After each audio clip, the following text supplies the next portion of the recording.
Hi, everyone. I'm immigration lawyer John Khosravi coming to you live from Los Angeles, California in our weekly session every Tuesday at 4 p.m. Pacific time, 7 p.m. Eastern. Today is Tuesday, July 29th. We come on live on Instagram, TikTok, YouTube, and LinkedIn to take your questions, your general educational questions about U.S. immigration law. It's not intended as individual legal guidance. It's best to talk with an immigration lawyer in private about that. We'll give you a general understanding of what's going on because the process is very consuming and confusing. And there's a lot going on, a lot of changes that are constantly happening under this administration, as it was last time they were here. And so I know there's a lot of questions because we get calls every day, dozens of calls every week, dozens and dozens. I mean, like hundreds of calls every month from people who have confusion, who make errors even on their case. Got a call today. I had several consultations recently where the people did their own cases and they made a mistake on like the simplest thing and it caused a case to be denied or like a year's extra of delay. And it's kind of like they did the hard stuff that people are like, oh, it's difficult. They did that, but the simple stuff that happens all the time. And then it's like, well, how much is it worth to have an attorney to help you do it? To solve one thing that may be small, this one little part we'd fix, but it would solve a lot of issues. But unfortunately, we see this stuff all the time. It's just how it is in the immigration game. But if you have any questions, shoot them out now. If we can answer them, we'll try to give you general answers, and we'll take it from there. Usually, we got a lot of questions from TikTok. I got to remember to slow down, not speak so fast. It's my habit to speak really fast. Texas on TikTok says, traveling with 10-year green card, is it safe to? Generally, 99% of the people, 99.9% of the people who have green cards could travel. Now, I don't know your background to be able to say whether you could travel. You might have certain inadmissibility issues. You might have certain deportability issues. You might have crimes. You might have misrepresentation, fraud, or you even may have gotten your green card issued incorrectly. For example, you have a 10-year green card. I've had it where a person got their, this happens all the time, this issue. When you get your green card based on marriage, if your marriage is new when the green card is issued, it's less than 2 years old, they'll issue a 2-year green card, which you then have to apply for and make into a 10-year green card eventually after 2 years. And the government mistakenly sometimes just straight up issues a 10-year green card when they should have issued a 2-year green card. Now, even though they made the mistake, they'll still put that problem on you, expecting that you know it. And if you didn't have an immigration lawyer helping your case, who knows how the laws are and what mistakes the government makes, when you travel, if you come back, they'll come back and say, they'll say, oh, your green card's expired. And you're like, what do you mean it's expired? It's like, well, it was a 2-year green card. But you're like, what do you mean? It's a 10-year green card. Like, well, no, it's actually a 2-year green card. We made a mistake, but it's your fault. And under current policy with USCIS, they would issue an NTA to go to immigration court, and you probably would have missed that date, and they might not let you back into the country. It's a new policy they started. Boston Logan Airport did this to a person, unfortunately, when they had the removal proceedings. They wouldn't let him back in the country, even though they had like an active green card case pending with the courts, and they needed to appear in court. They didn't let him. So it's just wild and crazy when you see this stuff happening, but it happens. So that's another thing. Like the one issue we had today is a different topic. Is a woman contacted me as a referral. She had filed her own case for an immigration case for a family member and used the wrong Affidavit of Support version. So I updated the forms when Trump came. Maybe it was before him. And she was like a previous version of it because she's like, that's what I got from the website. But whatever form you download for the website, sometimes the next day they'll change it. And if you don't update to exact one the next day, then they're going to deny your case saying, yeah, you made a mistake. You sent the wrong form. Be like, well, I downloaded it today. I filled it out and I mail it tomorrow. It's the wrong one. Yeah, they stop giving grace periods. So a lot of times in some of these forms, some they do now because people have sued and complained. But sometimes they'll say, okay, in 2 months, this will be a new form, so it'll be repaired. So yeah, at least you know, but sometimes they don't, especially under this administration. And Biden was doing this kind of stuff too. So it's just a nasty situation when it comes to U.S. immigration law and how this system works. But that's, as long and short, the answer to your question. Is traveling with a 10-year green card safe or not? Mario on Instagram asks, any updates on Islamabad Embassy? No good updates. It's just things are pending. I don't have anything actively to tell you on that one. If you go to the new website that the Department of State created, you type in DOS visa, what is it called? DOS IV tools. I was going to share my screen, but it'll get too complicated and I'll get distracted. But there's a website where you could put in what kind of case you have and which embassy you're dealing with. And it'll give you estimated times of how long it takes to get an interview appointment once you're documentarily qualified. To be documentarily qualified is when the National Visa Center, as part of the Department of State, approves your initial documents. And the timelines they have here is when your interview is going to be scheduled, not when the interview is, because they may schedule an interview for 3 months in the future. But right now in Islamabad, for immediate relative cases, parents of U.S. citizens, minor children of U.S. citizens, and spouse of U.S. citizens, they're saying that they're scheduling interviews for cases that were documentally qualified in October 2024 in Islamabad. If you're doing a family-sponsored case, other kinds of relatives, it's January 2012. And if you're doing an employment-based case, you got a green card based on employment. The documentally qualified date is December 2023, when those people are starting to get interview notices. Now, this doesn't move up month by month. Just for a couple months, it might be stalled right there. So there's no consistency in that. But I think that pretty fully answers your question about these timelines. Now, when you're dealing with the embassy like Islamabad, many times, maybe most of the time, people will be subject to a thing called administrative processing. This says that after your interview, we need to do more background checks on your case. And so that becomes a major issue because it might be a week's worth of background checks. It'd be 2 years of background checks. And one more note on Islamabad is that up until 2 or 3 months ago, you didn't need to get police certificates from Pakistan. The U.S. didn't accept that as a document. But they just, without telling anybody, updated the system saying police certificates are now available from Pakistan. You need to get those. So be prepared for that. I know a lot of people probably got them anyways, even though it wasn't needed. But that's a new requirement. Before, we didn't get them. We told clients not to bother. But then we did a check and saw that they had just recently did it. I went to the Wayback Machine. This is a way to check government websites, just websites in general, historically. And so I went and checked the what's called the visa reciprocity page for Pakistan. It's kind of technical, but it's a page where it writes this stuff. And I saw, and like in March, it wasn't the case. April wasn't the case. All of a sudden in May, they changed it without telling anybody. But that's how the government works. Lil Bob asks, how long do we have to wait on R1 to apply for a green card? I'm Canadian, thank you. Well, it depends on what kind of green card you have. I'm guessing you're doing a religious worker green card. Having said that, Lil Bob, I don't handle religious worker green cards. They're backed up. It's EB4 category, so I don't want to get into a case that I don't handle, but it's backed up. Kata says, got it through DB lottery, no criminal history. Well, congrats. Now, one issue we see with people who win the green card lottery is that one of the main requirements is that the application you submit first in the lottery have absolutely no errors on it. I mean, absolutely, almost absolutely. And if you do, sometimes they'll issue the green card, but then years later, they'll figure it out when you're filing for citizenship in particular, and you'll lose your green card potentially. So, I don't know enough about you, Kata, so I'm not allowed to give individual legal guidance here because you're just a person on the internet, so I can't create an attorney-client relationship. You're probably okay, but I just can't say that because I haven't sat down with you, reviewed your DS-260, reviewed your personal background, or if you did adjustment of status, all your immigration history, your birth certificates, marriage certificates, passports. We got to check all this out before you start advising on something like this. Again, most people are not going to have issues, but I can't tell someone on the internet yes or no on that because I just don't have an attorney-client relationship with them. I can't sit and talk with you to make sure.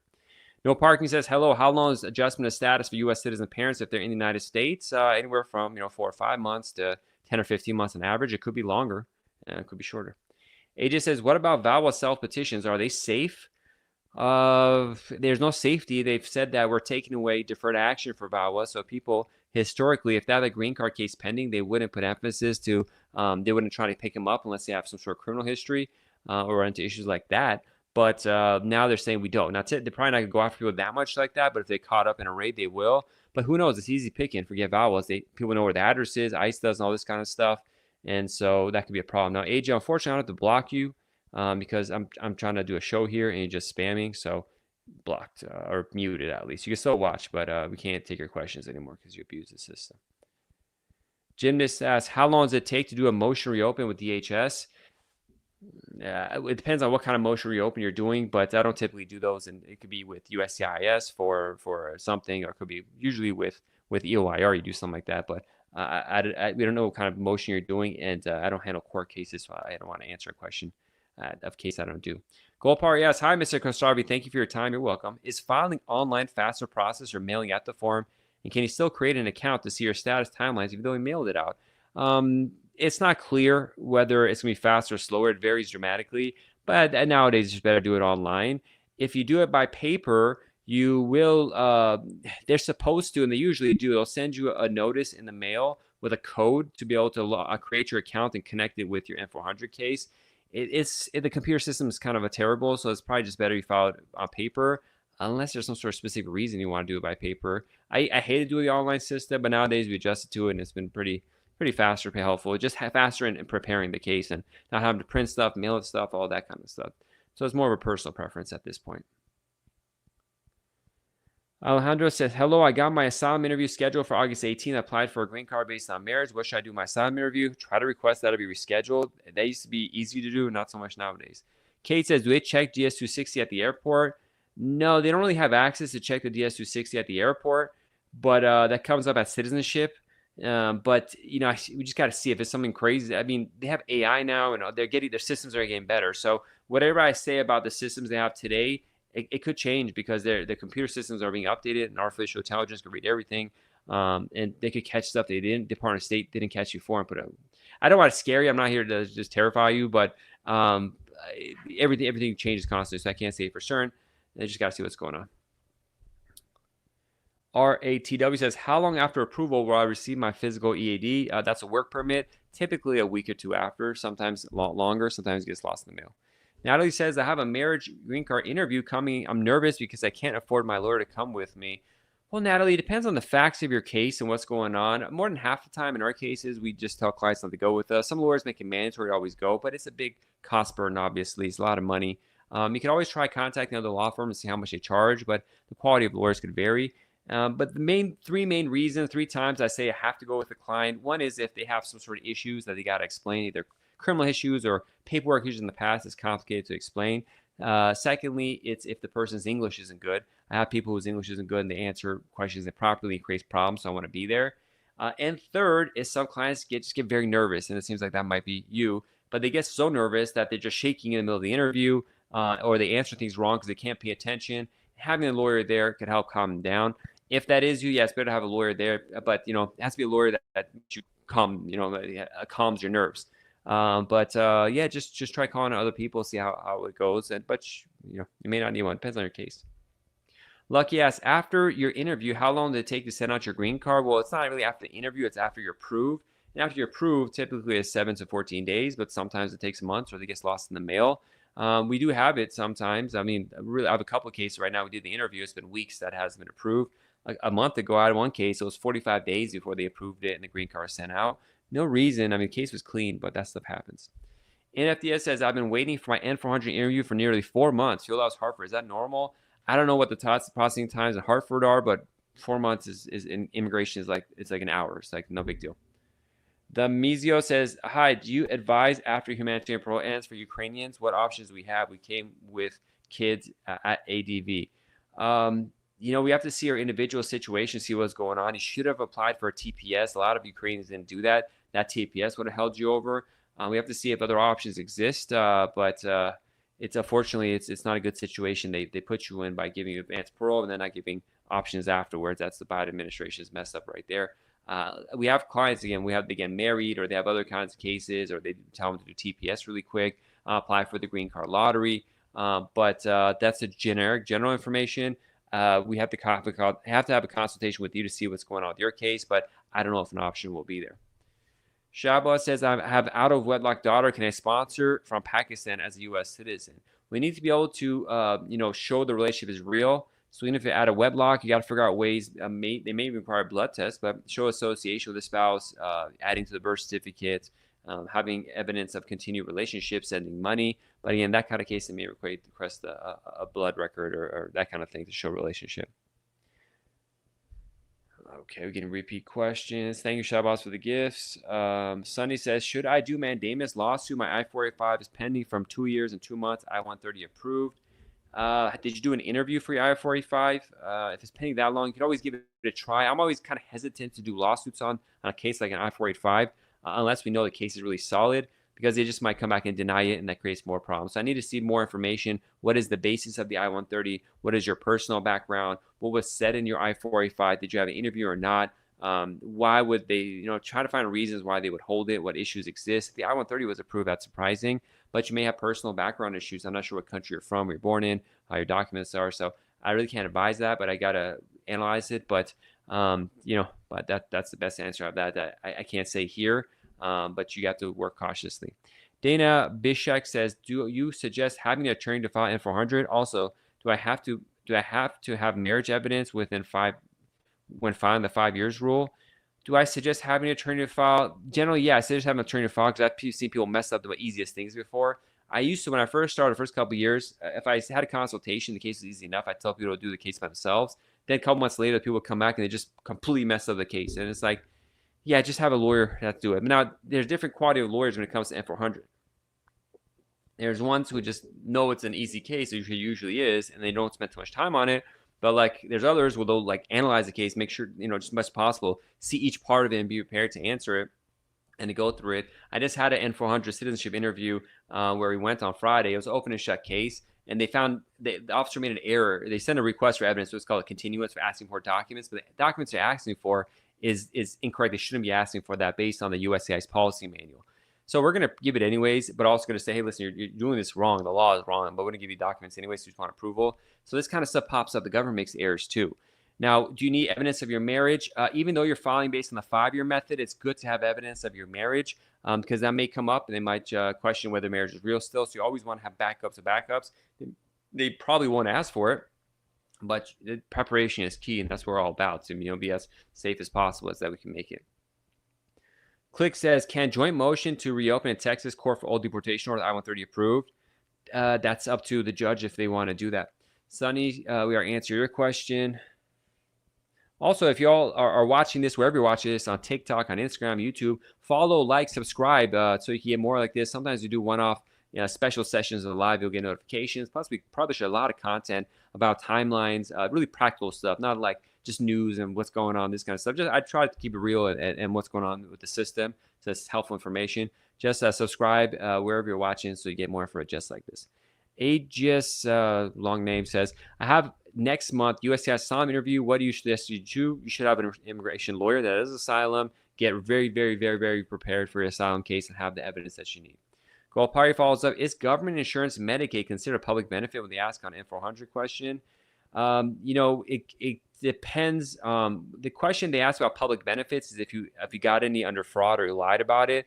So I got to see what you submitted your question for Medicaid on the form. And most people don't have that or don't know what they did, so it's hard to answer. But it can be considered a public benefit, but it depends on a lot of factors and stuff. Normally, they wouldn't enforce this, but that's something that's going to be enforcing a look at in the future.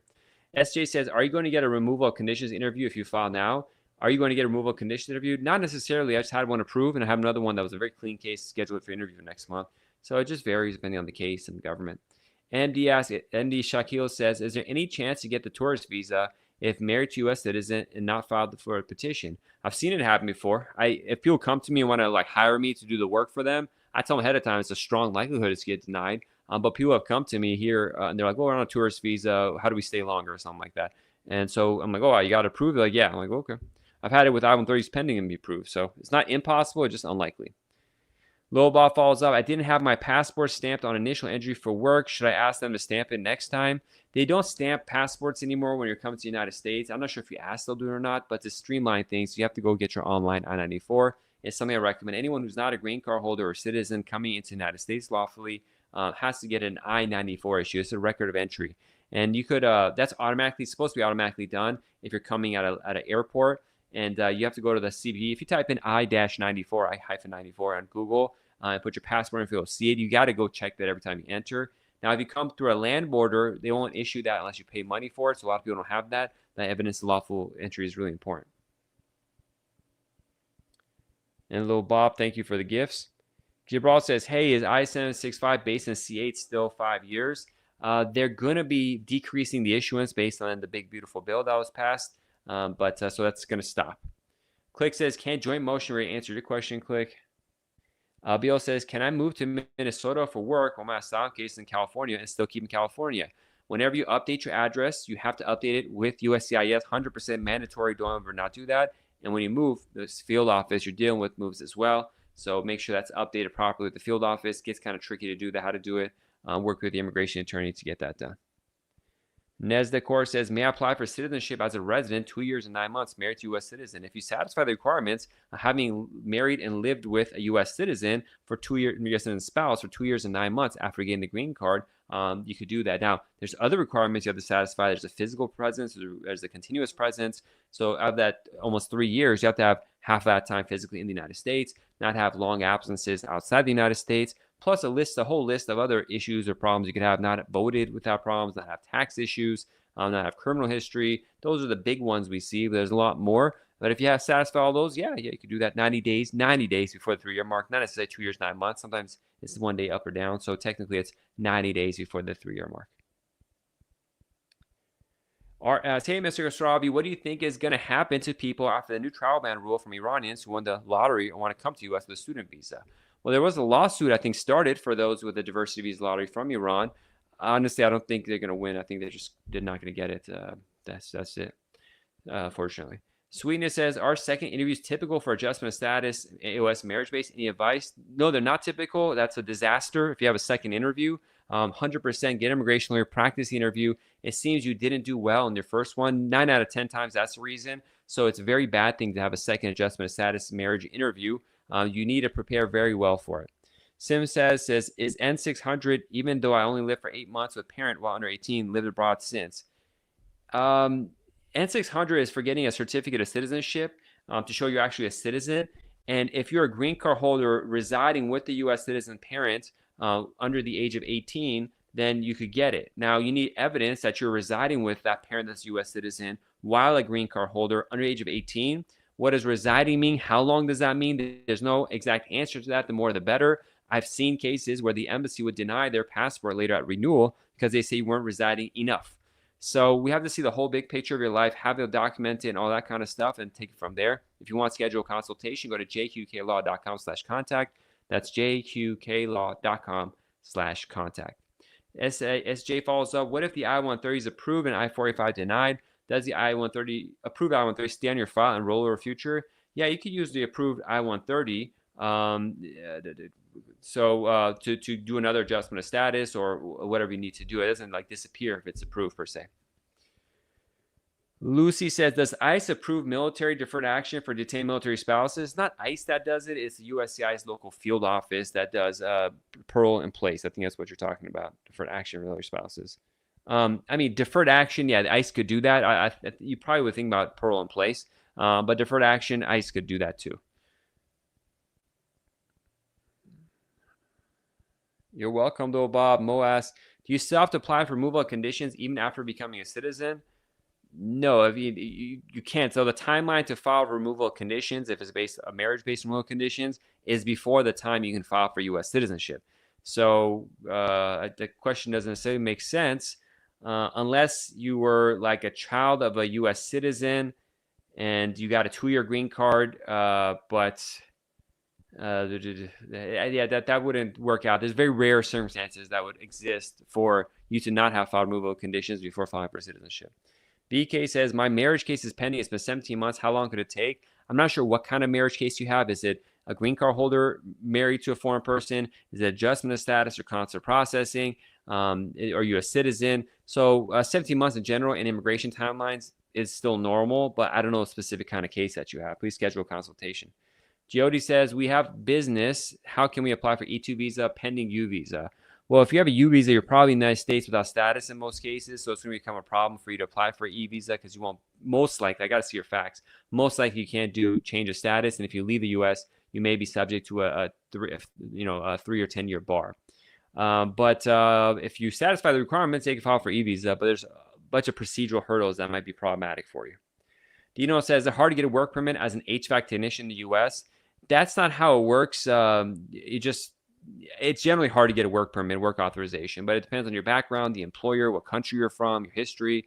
So that question itself is not how it's answered. We need just a lot of breakdown stuff. But generally, if you're asking how hard something is, it's hard. Art says, thank you very much. You're welcome.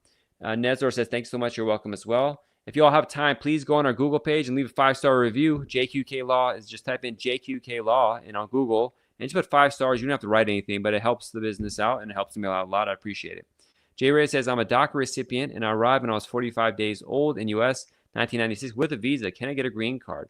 Well, if you have that evidence of lawful entry, that helps you the first steps, but can you get a green card? Well, that depends on what the basis is. If you don't have a removal set up and you have any criminal history and admissibility issues, and you marry a citizen, maybe, but there's just so much information that needs to be known before you do that. AB says, is it possible to move? I don't know what your previous question was at this point because I lost track, so I'm not sure what it's referenced to. Mohammed says, could you explain a bit about day one CPT? Well, when you're going to school as an F1 student, you're allowed to work in some conditions. CPT is curricular practical training, meaning while you're going to school, you could do some work that's related to your studies. Day 1 CPT is a special one where you might have a first semester right when you start school that also requires you to get work experience. So the school issues Day 1 CPT. Now, it's a controversial thing. The government wants to shut it down because it makes a potential easy way for fraud where schools open up and they just give out work permits willy-nilly. But for the most part, it's not the case, and most schools are giving legit degrees and people have to attend and stuff like that. But Day 1 CPT potentially may allow you to work as soon as you start school. Joey, we have a business. How can we answer your question? Does ICE approve your answer your question? I'll repeat questions popping up. You're welcome, Sim. Lola asks, it's been 10 years. My husband has I-130 appointment from his mom. My husband passed before approved. Can I benefit? I have to see the case. There's a program called humanitarian reinstatement where potentially someone else, actually your husband passed. I don't think it happened. It's if the petitioner passed. So I don't know if something happened. Most likely not, but I have to think about it and stuff. But I'm not positive. Something I have to have a consultation I'll look over. I think the answer is unfortunately that you can't do anything. But I haven't dealt with that scenario in a while, so I don't remember off the top of my head. Gold Party says, thank you, Mr. Khosravi. Is it required to show bank statements or any other proof or ties to the U.S. when applying for citizenship when he didn't have jobs and didn't file taxes due to illness or 5-year rule? No, as long as you'd want to show bank accounts and proof of ties if you've been absent from the United States. But if you didn't work and didn't have income, it's okay not to file taxes, and that's fine. But those documents are usually requested if you've had long absences from the United States. Well, Dreams asks, will spousal sponsorship be approved if one spouse is a U.S. citizen and the other lives abroad? Will spousal sponsorship be approved? Yeah, that's what most people who are U.S. citizens and find spouse overseas have to go through. Their foreign spouse. If one spouse is a U.S. citizen, the other lives abroad. You have the non-U.S. spouse, the foreign spouse is overseas. That's just how it works, unfortunately. You're separating until it's approved. I might be misunderstanding what you're saying. Black Diamond says, what about DACA? What about it? Abby, thank you for sharing the live. Can I move to Minnesota for work while asylum is granted? Yeah. I mean, you can move, but again, as I said, you have to update your address with USCIS and the asylum office. Christian says, adjustment of status or U visa received April 30, 2024. No updates in normal. Yeah, it's going to take forever. That's just, those are backed up. They're not priority. Thank you, Lois and Abil, for gift badges. Will Wild Dreams answered your question already. Unfortunately, I'd have to. Okay, I'm going to mute you, Wild Dreams. I answered your question. You just keep spamming, so mute account. Sorry, I don't like to do that, but you gave me no choice. Anoop, thank you for sending a heart and Anoop and gifting and all that kind of stuff. I appreciate it. Black Diamond says, any way you get a visa or DACA status? DACA status does not lead to anything by itself. It's just temporary deferred action. Anoop says, my application for EB-18 in USCIS almost 1 month crossed, but no receipt letter. Any idea? Did they cash the check? Did they take the money? If they did, receipt might be coming or it's lost. But they did take the money and nothing happened. You got to try to contact the lockbox or USCIS. If they didn't take the money, you got to check out your mail tracking. You got to see what's going on. It's not. It happens, but it's not typical. Hart says, I have my interview with USCIS in New York 2 months ago, but still no feedback. Is that normal? It's bordering on the edge of not being normal. I've had it take 2 months recently, and it was okay in New York. But again, you're getting, I was New Jersey actually, but it's getting close to the point where if it goes more, it's like, what's happening? A lot of times if the case is clean and I know it's okay, I would write a letter to the officer or the director and say, hey, what's going on? Why is it taking so long? But it depends on your case. Like we had a case recently where they scheduled an interview for a marriage case to a green card holder, but the case isn't current. There's delays in it. So I'm not sure why they scheduled it because the person won't be able to get the green card for another 2 years. So if the client didn't know that, they didn't understand the case went and they're like, hey, how come that's happening? Well, nothing can happen because the officer didn't know what was going on, let alone the clients. But if, I'm there to explain this stuff. But I want to keep my asylum case in California. How can I do it? You commit fraud. That's how you can do it. But I can't tell people to commit fraud. That's a bad idea. So stay in California if you want to be in California. All right, everybody. Thank you so much for joining. We're about to end the show right now. A half hour every Tuesday, 7 p.m. Pacific. We got a lot of people, a lot of good questions. So I do appreciate that. If you want to schedule a private consultation with me, just email, or actually not email, go to our website, jqqlaw.com/contact, jqqlaw.com/contact. Fees do apply for the consultation, but briefly describe what your situation is. We'll take it from there. Let's do 2 more questions. Jay says, going to Mexico for the first time with my green card, but I got a speeding ticket in 2025. Is that okay? It depends. Were you belligerent driving, hit somebody? Did you pay the ticket? Is there warrant out for arrest? Typically, it's okay, but you should have all your paperwork showing you dealt with it properly. Tricolor says, if you're arrested and dismissed on conditional, will that affect my process, please? It can. We got to see what the charges were, because with this administration. You might have to get into it in the I-751 application and ask about this stuff. You have to have all the dismissal paperwork. You just got to prep for it. So it could be a problem if the documentation is not good, and if the accusations are really crazy, that could be bad. And 2015 paid. So that's good, Jay. I haven't reviewed your documents myself, so I as just some guy on the internet talking with you, I can't say whether you're safe or not. I just can't do that. Is it okay? Is it possible to keep the case here in California and work temporary in Minnesota? If your home is here and you're constantly flying back and forth, that may be something, but you got to be careful. Recently, they've been detaining people, ICE has, who have asylum cases pending 7 or 8 years with work permits. So the more you're just putting yourself out there, unfortunately, the more risks you take. But if your home is here, it's kind of a weird situation to do that. I mean, have residents, have proof you're living here, be able to prove it. That's going to be very expensive. But if it really is, you're flying back and forth, then maybe you can make that argument. Inevitably, it's not up to me. It's up to the government. And you might get somebody who wants to be understanding. You might get someone who's not going to be understanding. So, it's just one of those things. Immigration isn't like a math. It's not 2 + 2 is 4. It's just like 2 + 2 is whatever the answer is, whatever the officer wants it to be. And Vicky says, how long is the I-751 application? 6 months to 3-4 years average. All right, everybody. Thanks so much for joining. Thank you. It was a pleasure going through a lot of good questions. I'll be back again next Tuesday. But if you want to schedule a private consultation, go to our website, jqklaw.com/contact. And we have an ultimate marriage green card guide. Right now, the website is broken. It'll be up tomorrow. But the website for that is Marriage Immigration Law. If you want to download a 50-plus page guide about the process, fiancé visas, marriage cases, download it at the website is marriageimmigrationlaw.com. Again, that's marriageimmigrationlaw.com. The website's down as I'm recording this, but hopefully the next couple hours will be up, if not tomorrow. God bless, be safe. I'll see you all next Tuesday. Bye-bye.